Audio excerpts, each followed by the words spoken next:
Vladimir Putin has been ruling Russia since 1999. In that time, he shaped the country into an authoritarian and militaristic society. He successfully invaded two of Russia's neighbors and strengthened ties with Syria and Iran. He's intent on pushing back against the Western world order, and it appears to be working. Putin, Vladimir Putin, 17 years and the most powerful man in the world. To understand how one man could have such a powerful influence on this country, you need to go back to the chaos and corruption that gripped Russia after the fall of the Soviet Union.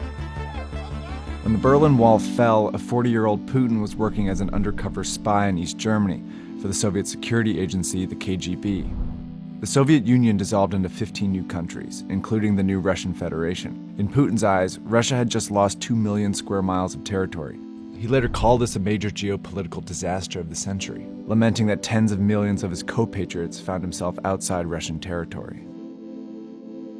The new government had to sell off nearly 45,000 public businesses, like energy, mining, and communication companies that had been run by the communist regime, and it was chaos. The Russian economy was in a free fall, and all of these companies ended up in the hands of a few extremely wealthy men, known today as Russia's oligarchs. At the same time, the new Russian state was having a hard time establishing itself. Russia's first president, Boris Yeltsin, was wildly unpopular for cooperating with the West. And to make matters worse, he was an alcoholic, and many Russians thought he was an embarrassment. In order to stay in power, he leaned on the support of these oligarchs, surrendering an immense amount of political power to them. This graph shows how inequality actually worsened after the fall of the Soviet Union. This is where Vladimir Putin enters politics. He leaves the KGB in 1991 and becomes the deputy mayor of St. Petersburg. Putin uses his position to give special treatment to friends and allies in the private sector. He helps them structure monopolies and regulates their competitors, quickly becoming a favorite among the oligarchs. Before long, he's assembled a support network of oligarchs, crime bosses, and security officials, mostly fellow former KGB officers like he was. With their help, he rapidly ascends to the upper echelons of the new Russian state. In 1999, President Boris Yeltsin appoints Putin, still relatively unknown in national politics, to be the prime minister. A fierce nationalist, Putin feared Yeltsin was letting the US dominate Russia and that NATO, the alliance that worked for decades to contain Soviet influence, would expand into the new liberated countries and surround Russia. Putin's goal then became to build a strong Russian state, one that would be both stable at home and capable of exercising more influence over its neighbors. And he quickly got his chance.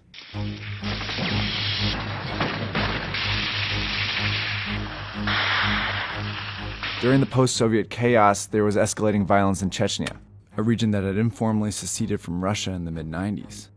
Chechen warlords and terrorists were pushing into Russian territory and attacking the border. In August 1999, a series of deadly bombings killed more than 300 people in several Russian cities, including Moscow. Putin, the new prime minister, immediately blames Chechen separatists for the attacks. He regularly appears on Russian television, claiming he will avenge Russia. The population quickly rallies around him. Putin's approval ratings jump from 2% before the bombings to 45% after the bombings. Journalists later uncovered evidence that suggests Russian security services could have been complicit in the Moscow bombings, perhaps knowing they would spark support for a strong man like Putin. But a closed-state investigation quickly quashed any dissenting theories. So Russia launches a popular and devastating war in Chechnya. The capital city of Grozny was leveled by Russian bombing, and some estimate close to 80,000 people died.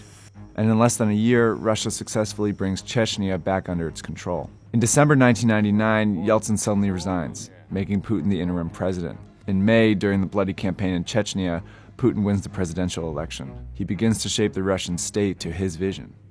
Patronage and corruption remain some of his key tools, but he quickly suppresses the oligarchs under his rule.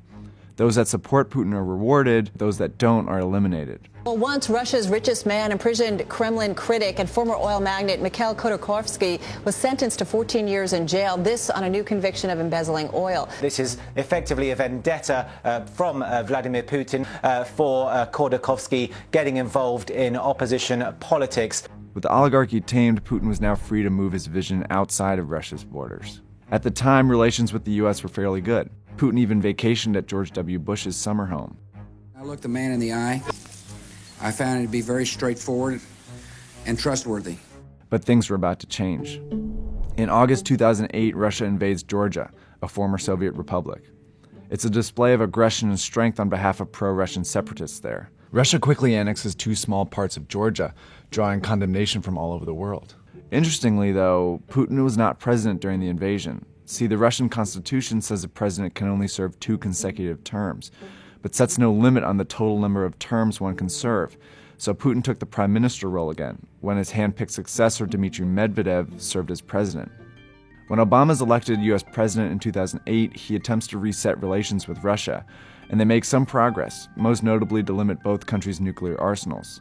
But Putin remains paranoid about U.S. intentions and remains opposed to these new relations. He's particularly bothered by U.S. interventions in the Middle East, especially in Libya in 2011. He publicly criticizes Medvedev for not vetoing the action in the UN Security Council. Putin announces his candidacy for president and wins the 2012 election by a preposterous margin. Injustice, says Dmitry. This outrage can't continue. I'm here to say no to Putin. Putin starts his 3rd term once again amid chaos. He doubles down on his authoritarian governance style at home and his militaristic strategy abroad. But in both cases, he showcases a mastery of information. Since he first took office in 2000, Putin has kept a tight leash on Russian television.